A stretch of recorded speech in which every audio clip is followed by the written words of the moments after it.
बॉक्साडीच्या संदर्भामध्ये जी सुनावणी लावलेली होती गणपतीच्या अगोदर, जिल्हाधिकारी, मी, पोलीस अधीक्षक आणि तिथल्या सगळ्या ग्रामपंचायतीचे सरपंच अशी आमची एक बैठक झाली आणि गणपतीच्या तोंडावर ही सुनावणी असू नये असं याच्यावर आमचं एकमत झालं आणि अनिश्चित काळासाठी ही सुनावणी आहे ती स्थगित करण्यात आलेली आहे। त्याचा ग्राउंड रियालिटी रिपोर्ट प्रांताधिकारी, कलेक्टर साहेब आणि SP साहेब 2-4 दिवसामध्ये केंद्र शासनाकडे पाठवतील आणि नंतर योग्य तो निर्णय होईल।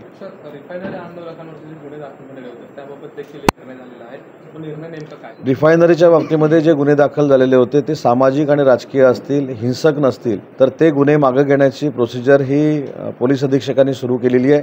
आज माझ्याबरोबर ते देखील सगळे पदाधिकारी आलेले होते रिफायनरीच्या संदर्भातली चर्चा करण्यासाठी आणि त्यांना मी विनंती केली की भविष्यामध्ये जर आपण संवाद ठेवला तर त्याच्यातनं योग्य तो मार्ग निघू शकतो आणि ते देखील त्यांनी कबूल केले।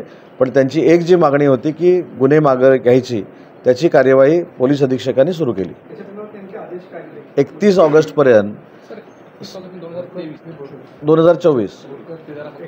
31 ऑगस्ट 2024 पर्यंत सामाजिक स्वरूपाचे, राजकीय स्वरूपाचे, हिंसक नसलेले जे गुन्हे आहेत ते मागे घेण्याची प्रोसिजर पोलीस अधीक्षकांनी सुरू केली।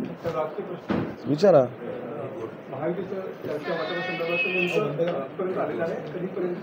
काल रात्री राज्याचे मुख्यमंत्री एकनाथ शिंदे साहेबांच्या वर्षा बंगल्यावर दोन्ही उपमुख्यमंत्री या संदर्भामध्ये हजर होते। लवकरात लवकर जागा वाटप व्हावी यासाठी त्यांच्यामध्ये चर्चा झाली। त्या बैठकीला तिन्ही नेत्यांचा कॉमन दौरा हा महाराष्ट्रामध्ये करण्याच्या संदर्भामध्ये एक समन्वय समिती स्थापन करण्यात आलेली आहे। त्या समन्वय समितीचा दौरा 11 तारखेपासून रत्नागिरीतून सुरू होतोय। 20 तारखेपासून हे मोठे कार्यक्रम महाराष्ट्रामध्ये होतील। विभागीय सभांसाठी माननीय एकनाथ शिंदे साहेब, देवेंद्रजी, अजितदादा उपस्थित राहतील। मित्रपक्षाचे आमचे पदाधिकारी उपस्थित राहतील आणि याच कालावधीमध्ये लवकरात लवकर जागा वाटपावर चर्चा होईल आणि पहिली यादी जाहीर होईल। लाडक्या बहिणीचं स्वप्न काय आहे? शेतकरी कर्जमाफी, बहिणीच्या भावाला रोजगार, असे बरेच काही विषय करून एक व्हिडिओमध्ये एक व्हिडिओ त्यांनी ट्विट केलेला पाहिला। अजून 2 महिन्यानं महाविकास आघाडीचं विडंबन होणार असल्यामुळं अशा काही त्या गोष्टी करतात। माझी लाडकी बहीण योजना ही कोणालाच समजलेली नाही, पण महाराष्ट्रामध्ये आम्ही फिरतो, गावागावामध्ये फिरतो, वाडी वस्त्यांवर फिरतो। त्याच्यामुळे लाडक्या बहिणींना ही योजना किती आवडलेली आहे हे तुम्हाला निवडणुकीनंतर कळेल। आज गावात गेल्यानंतर ज्या पद्धतीचा महिला भगिनींचा उत्स्फूर्त प्रतिसाद आहे ह्या योजनेला हा अतिशय महत्त्वाचा आहे। आपल्या जिल्ह्यामध्ये देखील 2,74,000 महिलांसाठी जवळजवळ 82 कोटी रुपये 17 तारखेला त्यांच्या खात्यांमध्ये 2 महिन्याचे जमा होत आहेत। त्याच्यामुळे ह्या सगळ्या सकारात्मक गोष्टी घडत असल्यामुळे काही लोकांना फ्रस्ट्रेशन आलेलं आहे। महाविकास आघाडीमधला मुख्यमंत्रीपदाचा चेहरा अजूनही स्पष्ट होत नाहीये।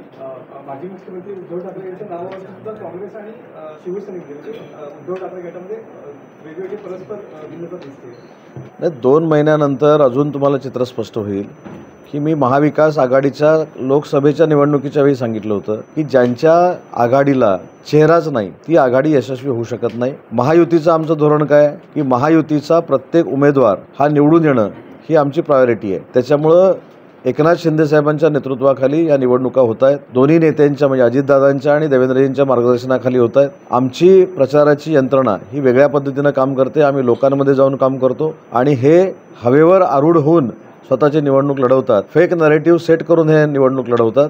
त्याच्यामुळं खोटं हे एकदाच स्वीकारलं जातं, पुन्हा स्वीकारलं जाणार नाही। त्याच्यामुळं 2 महिन्याच्या विधानसभेच्या निवडणुकीनंतर महायुतीचं सरकार पुन्हा एकदा महाराष्ट्रामध्ये येईल।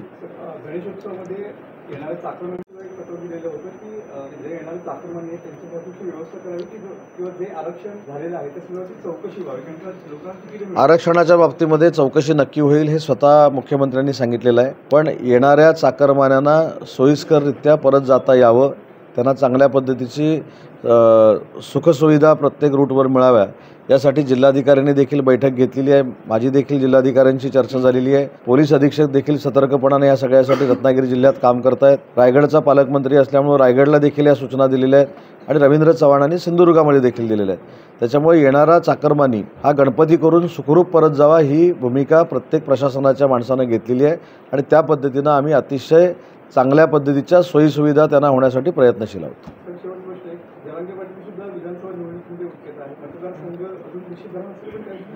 लोकशाहीमध्ये कोणीही कुठेही 25 वर्ष पूर्ण झाल्यानंतर निवडणूक लढवू शकतं। जे निवडणूक लढणार आहेत त्यांना माझ्या हार्दिक शुभेच्छा। सरकार मात्र महायुतीचंच येणार आहे। धन्यवाद. धोरणाला महामंडळानं मान्यता दिली आहे. राज्याला याचा कसा फायदा? लॉजिस्टिक धोरण जे माझ्या विभागामार्फत काल कॅबिनेटमध्ये मंजूर केलं आहे, त्याच्यामुळं उद्योग जगताला फार मोठं बूस्ट मिळेल आणि जवळजवळ त्याच्यातनं 30 ते 40 हजार कोटीची इन्व्हेस्टमेंट होईल प्रत्येक विभागामध्ये आणि 40 ते 50 हजार बेरोजगार तरुणांना रोजगार मिळेल. नाही, रत्नागिरी सगळे प्रत्येक विभाग आहे, विभागनीय लॉजिस्टिक पार्क असावं ती संकल्पना आहे. सर, सिंधुदुर्गासाठी स्पेशल ट्रेन तिथल्या राजकीय लोकांनी केली, फक्त रत्नागिरीसाठी असं आपण काय करू शकता का? फक्त ती रथसाठी असेल, कारण येणारे रत्नागिरीसाठी अनेक बसेस कुठेही चर्चा न करता गेले अनेक वर्ष आम्ही सगळे मिळून करतोय. याचा कार्यक्रम बघायचा असेल तर 18 तारखेला सकाळी 10 वाजता शिवाजी मंदिरला एक फार मोठा कार्यक्रम आहे, परंतु त्याचं श्रेय आजपर्यंत मी कधीही घेतलं नाही. जे आपण लोकांना गणपतीला आणतोय त्यांची परिस्थिती अशी आहे म्हणून आपण गणपतीला आणतोय हे दाखवण्याची काही गरज नाही. ती लोकं त्या बसमधनं येतात, निघून जातात, त्याचं श्रेय मला घ्यायची काही आवश्यकता नाही. आणि ज्या ज्या राजकीय लोकांनी हा उपक्रम राबवलेला आहे त्यांचं मी अभिनंदन करतो. जनशक्तीचा बुलंद आवाज म्हणजेच रत्नागिरी खबरदार.